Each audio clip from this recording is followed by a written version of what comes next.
Cirebon City.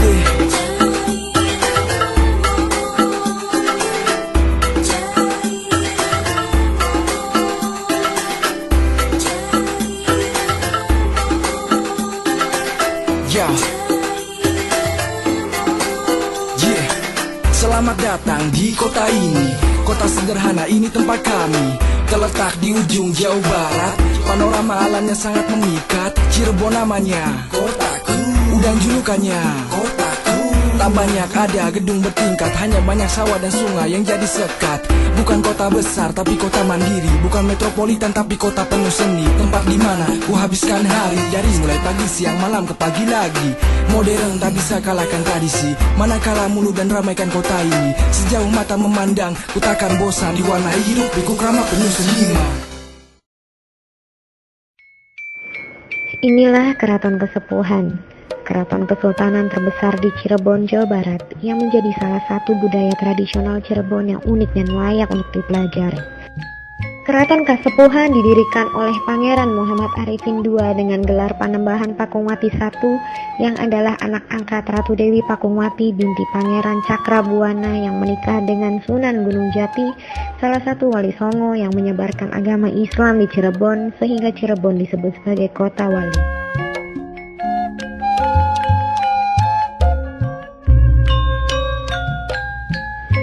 Perhentian pertama saya di tempat di mana pengunjung mendapatkan informasi sejarah tentang Keraton Kasepuhan yang dinamakan Lunjuk.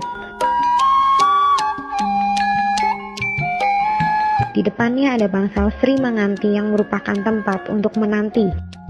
Batu yang berada di tengah-tengah tersebut merupakan batu tujuh manunggal yang menyimbolkan satu keyakinan, satu kepercayaan, satu budaya, dan satu panutan. Terpahatkan batik Mega Mendung merupakan ciri khas dari Cirebon pada gerbang pertama yang merupakan saksi kota Cirebon tercipta.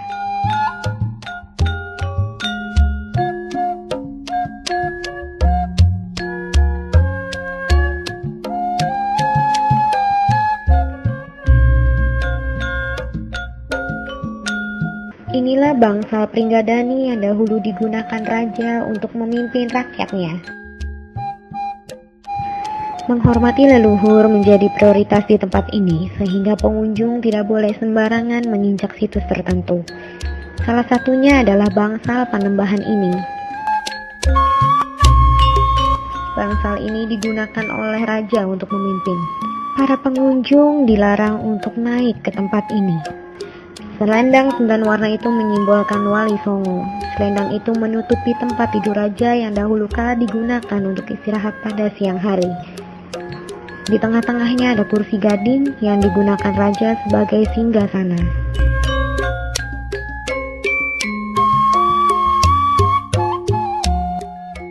Keramik-keramik ini menceritakan kehidupan Nabi Nuh yang diambil dari agama Kristiani.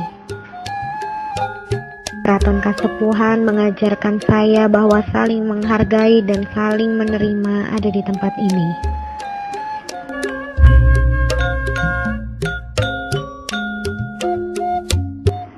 Bukan sembarang gambar. Ini merupakan bendera kota Cirebon yang pertama kali dibuat. Bendera ini bergambar macan Ali yang bertuliskan kalimat syahadat Islam.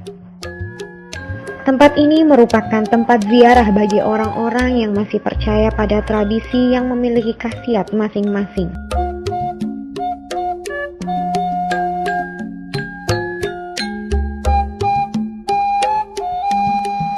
Batu yang ditaburi kembang itu adalah batu Kilan, tempat di mana Sunan Gunung Jati menjalankan ibadah sholatnya. Keraton ini menunjukkan bagaimana kedekatannya antara manusia dengan Sang Pencipta. Perjalanan saya berlanjut ke dalam sumur agung yang harus melewati gapura ini. Disinilah tempat Sunan Gunung Jati mengajarkan agama Islam pada seseorang yang ingin masuk ke dalam agama Islam. Seseorang itu harus membersihkan diri melalui air yang ada di kendi ini, namun kendi ini sudah tidak digunakan lagi. Saya berkesempatan untuk mencuci muka saya di sumur agung ini, dengan keyakinan bahwa dapat membersihkan hati dan pikiran sebelum mengunjungi Gua Sirna Raga. Gua Sirnaraga yang memiliki panjang 9 meter merupakan gua yang dapat menghantarkan Sunan Gunung Jati pergi ke Tanah Suci Mekah. Membersihkan hati dan pikiran dengan tujuan yang baik, keinginan yang suci, segalanya dapat dikabulkan oleh Sang Pencipta.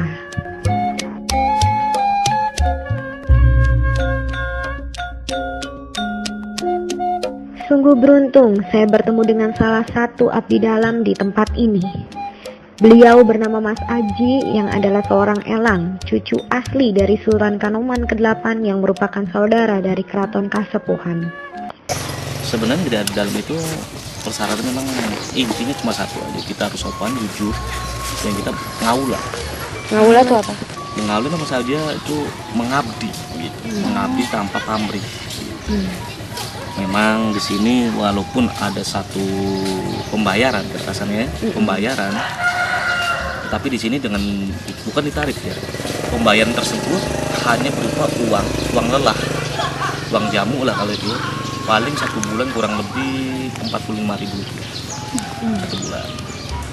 Dan sekarang dijadikan dengan BPKK per minggu jadinya. Per minggu itu cuma mendapat 35.000.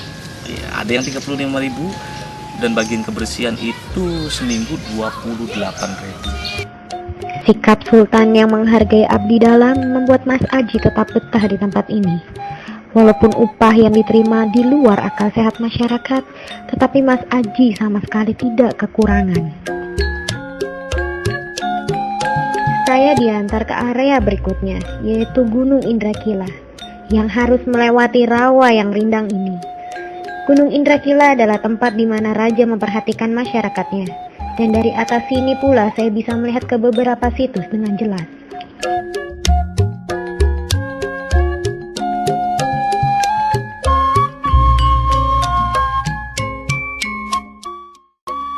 Selanjutnya saya diantar ke area di mana kereta pedati disimpan.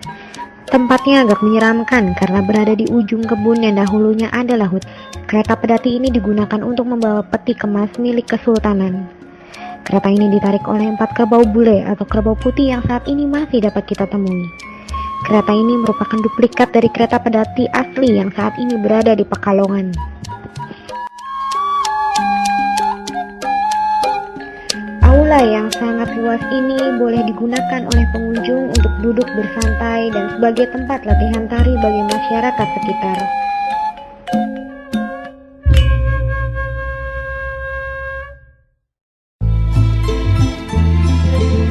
Ada pula kereta barong yang diletakkan di aula ini.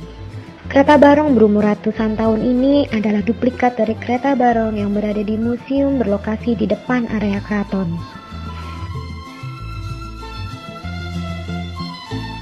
Sayang sekali saya tidak dapat masuk ke dalam museum karena adanya perombakan untuk memperingati Maulid Nabi. Budaya tradisional masih sangat kental. Maulid Nabi merupakan hari yang sangat besar dan sangat ditunggu-tunggu oleh mereka.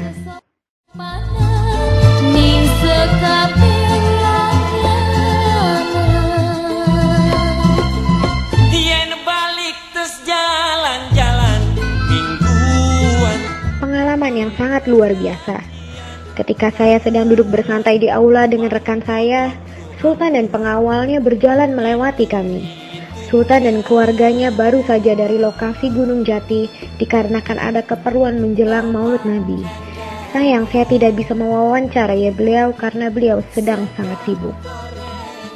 Saya duduk santai di aula ditemani oleh rekan saya Arwinda Pritami Yahya, Mas Parmin sebagai pemandu saya dan Mas Usman yang adalah ketua abdi dalam bagian umum. Mas Usman adalah kakak dari Mas Aji yang tugasnya memberi perintah kepada bagian umum seperti Mas Parmin.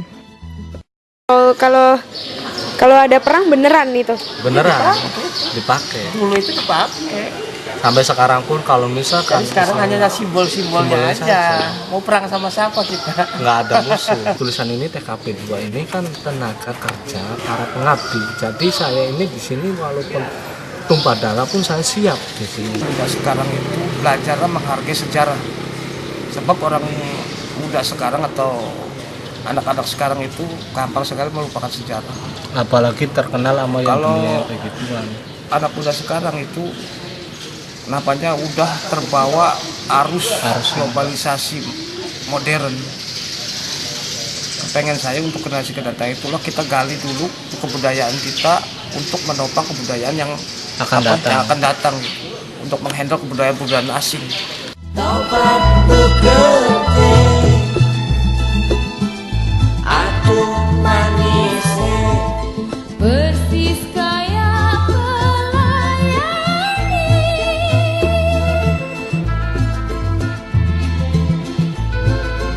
Kami dibocorkan tentang hal menarik di sini, yaitu membuat nasi jimat yang dibuat hanya setahun sekali dan hanya dibuat ketika Maulid Nabi tiba. Nasi jimat ini berwarna putih dan merah. Sayang sekali kami tidak bisa melihat nasi tersebut. Namun kami diajak ke lokasi dapurnya. Saya merasa sangat terhormat karena tidak semua orang dapat memasuki situs ini. Dapat dilihat ada kayu-kayu di sini. Tempat ini dijadikan tempat kerajinan oleh salah satu ratu yang tinggal di sini.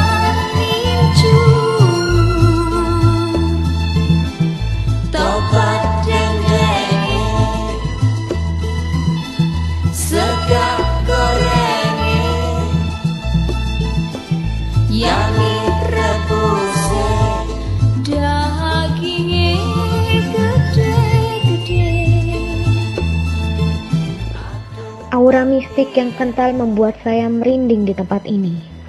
Saya hanya boleh melihat-lihat dari luarnya saja. Di dapur ini tidak ada apa-apa, tetapi mereka dapat membuat nasi jimat.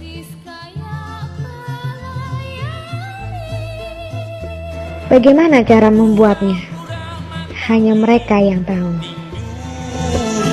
Padahal hati ketarik lan ngawur, nginum kopi mincok nyembur sebabnya micu. Akeh wong pada kedanan masakan, akeh wong pada kelingan. Perjalanan saya pada hari ini sangatlah menyenangkan. Saya bertemu dengan cucu keponakan dari Sultan yang sekarang. Ia bernama Raden Tiara Nurfiana Dewi. Ia anak dari Ratu Eka Dewi Septiani yang merupakan keponakan dari Sultan. Perbincangan kami sangat singkat karena ia masih merasa malu apabila ditanya-tanya tentang keadaan keluarganya. Budaya Keraton Kasepuhan mengajari saya bagaimana menghormati agama lain. Yang seharusnya masyarakat umum tahu bahwa sejak dahulu kala menghormati dan hidup berdampingan dengan suku, ras, agama yang berbeda dibuktikan dengan pernikahan Sunan Gunung Jati dengan Putri Ong Tien dari suku Cina yang tinggal di Cirebon. Makanan khas yang sudah tersedia, ditemani pelayan yang cantik jelita, nongkrong. Abdi dalam yang setia dan bersungguh-sungguh menjaga budaya keraton menginspirasikan saya untuk menjaga budaya di mana saya tinggal. Hati yang bersih menjaga kita dari nafsu diri. Tidak ada perang manusia dengan manusia lagi, tetapi perang dengan diri sendiri. Keluarga keraton yang terbuka membuat masyarakat Cirebon mudah mengenal asal-usul kota Cirebon. Rasa keingintahuan yang rendah harus ditingkatkan agar semakin paham apa budaya kota Cirebon. Bukan hanya sejarah, tapi nasihat dari nenek moyang kita. Sederhana tempatnya, cuma terpal atapnya, tapi rasanya mau walaupun jauh dari mewah. Tradisional tempatnya, buat semua besar. Orang tua, remaja pun bisa duduk santai menikmati hidangan desa. Bareng teman-teman atau sambil pacaran, warung pojok memang jadi andalan. Tak perlu ragu, ini dan itu, lekas lah datang, bawalah uang, simbol warung pojok, warung pojok. Budaya menjaga sopan santun juga sangat diperhatikan di Keraton Kasepuhan. Wanita dilarang masuk ke dalam keraton Pakuwati dikarenakan wanita tidak muhrim dan wanita mengalami datang bulan. Sebagai generasi muda Indonesia, mengenal budaya bangsa sendiri adalah hal yang sulit. Budaya populer hadir di tengah-tengah kehidupan generasi muda yang membutakan mata hati kita. Keraton Kasepuhan menjadi saksi di mana kota Cirebon yang menghargai budaya lain dan menerima perbedaan yang bisa menjadi panutan dalam hidup kita. Marilah kita belajar dari hal yang kecil untuk hal yang besar. tradisional lagi, warung pojok remix yang sudah diadopsi dengan irama hip hop